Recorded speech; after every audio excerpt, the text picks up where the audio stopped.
السلام عليكم اخواتي، كنتمنى تكونوا على خير ان شاء الله. اليوم غنوجدوا واحد المليويات معسلين لصباح العيد ان شاء الله على تيساع. حاجتنا في واحد 2 زلاف ديال الفرص، واحد الكاس ديال النشا، واحد راس معلقه الملحه، راس معلقه الخميره، نص كاس ما بين الزيت والزبده. من الاحسن تكون ديال العبر باش تجينا لذيذه.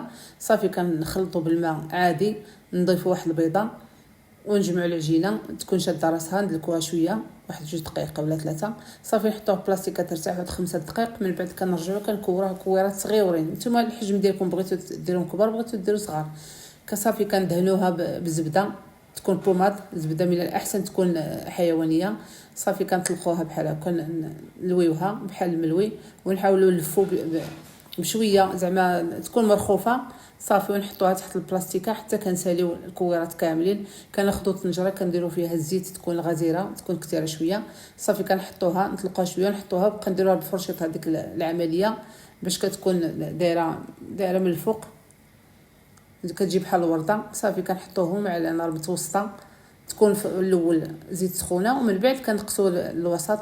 صافي كنخليهم حتى كيتحمروا، كنهزوهم نقطروهم من الزيت، نديروا عليهم العسل غير بمعلقه، ونرشوا عليهم لوز افيلي ولا لوز مهرمش اولا نخليهم هكاك. صافي كنقدموهم، والميزه اللي فيهم وهو ما كيرطبوش، كيبقاو حتى سيمانه حتى 15 يوم. كنتمنى